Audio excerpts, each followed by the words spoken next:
Imagine a seemingly peaceful neighborhood shattered by a single gunshot through a front door, over something as ordinary as kids playing outside. This chilling real-life tragedy isn't just a story of loss. It's a stark warning about how certain laws can turn everyday conflicts into deadly outcomes. But here's where it gets controversial. Could the very rules meant to protect people actually be enabling vigilante justice? Dive in as we explore the heart-wrenching events that inspired a Netflix documentary and discover why this case might change how you view self-defense laws forever. On the morning of June 2, 2023, Ajike Owens, a devoted mother of 4, performed an act as routine as any. She walked across the street to her neighbor's house. Her son had returned home upset, explaining that their 58-year-old neighbor, Susan Lorincz, had yelled and hurled objects at his younger sibling for simply enjoying the shared grassy area in front of their homes. Owens, hoping to resolve the misunderstanding, approached Lorintz's door. Without a word or warning, Lorincz fired through the door, fatally wounding Owens. She was only 35 years old. A life cut short in an instant. This incident screams like a cold-blooded killing. Yet, we're talking about America, where stand-your-ground laws empower individuals in over half the states to resort to deadly force if they perceive a threat to their safety. Florida, home to both Owens and Lorincz in the city of Ocala, is one such state. These laws essentially allow people to defend themselves, even with lethal means, against what they believe are imminent dangers, such as violent attacks. Lorincz later claimed she feared Owens was there to harm her, stating to investigators, "I don't even recall grabbing the gun. I just remember pulling the trigger." For beginners wondering what this really means, think of it like this. In a heated argument, if someone feels genuinely threatened, they might legally use a weapon without having to retreat first, unlike in many other places where de-escalation is prioritized. Lorincz wasn't taken into custody for several days. Despite the community's swift outrage, Owens's loved ones organized vigils with signs and spoke to the media to highlight the injustice. Among them was filmmaker Geeta Gandbhir, who spent 2 days reviewing over 30 hours of police body cam footage obtained via a public records request. This helped her piece together the 2 years of escalating tensions leading to Owens's death. Realizing the potential for societal change, Gandbhir approached Owens's mother, Pam, to propose a documentary. The outcome is The Perfect Neighbor, a gripping 97-minute Netflix film that earned Gandbhir the U.S. Documentary Directing Award at Sundance this year, and is poised for Oscar contention. "I wanted to expose the suffering and heartbreak," Pam shares about her courageous choice to open up. "The world needs to witness the devastation caused by stand-your-ground laws, unchecked gun access, and the ugly face of racial violence." Lorincz stood out as an anomaly in her close-knit Ocala community, a place where neighbors trusted each other deeply, watching over kids like extended family. They were kind-hearted, looking out for one another. Children felt completely secure, Gandbhir recalls.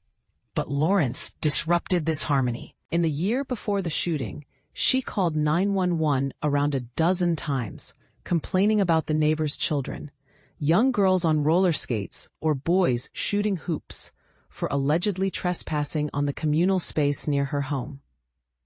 The body cam videos from that fateful night are truly harrowing. Owens's son, witnessing his mother's collapse, darts back across the street, crying out for aid. On tape, Pam's sobs echo as she's informed of her daughter's death over the phone. "Words can't capture it," she reflects now, pausing mid-sentence in emotion. "We chatted almost every day, and then, reaching for my phone to message her." Her voice breaks, eyes welling up.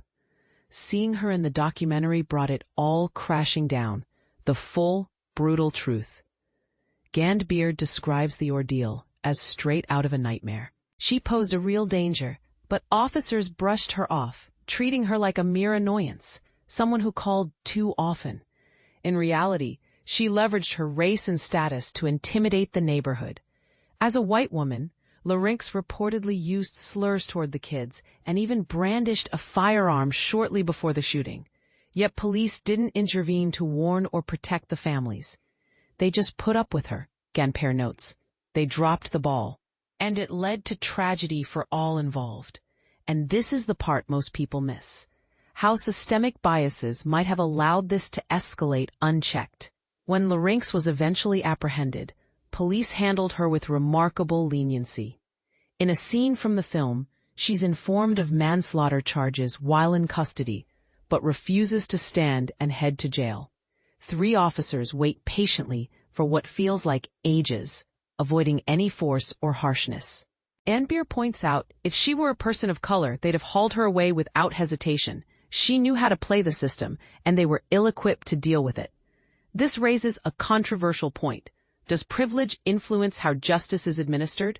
Studies reveal that killings involving white perpetrators and black victims are 5 times more often deemed justifiable under these laws. In stand-your-ground jurisdictions, 45% of cases with white shooters and black victims get approved as self-defense, versus only 11% for black shooters and white victims. For instance, after Florida implemented the law in 2005, gun-related murders surged by 32%. The U.S. Commission on Civil Rights has labeled it a license to kill, permitting minor spats to spiral into fatal confrontations. Think neighborhood disputes turning lethal instead of being resolved through dialogue or mediation. Lorincz received a 25-year prison sentence on November 25, 2024, with the judge concluding she acted out of rage rather than fear, and was in fact secure when she fired.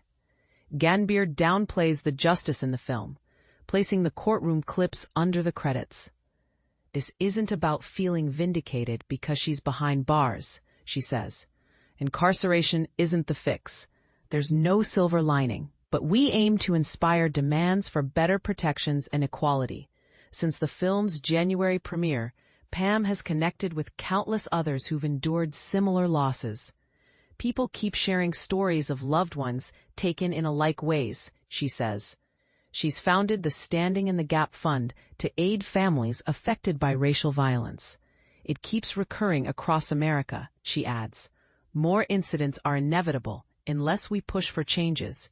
Use your voice to drive reform. Gandbhir drives the message home. Your local area mirrors the bigger world. If we accept lethal force over petty arguments, what boundaries are left? It opens doors to conflict, even atrocities like war or genocide, dulling our humanity. The film shows a vibrant, trusting community, torn apart by one person's gun access,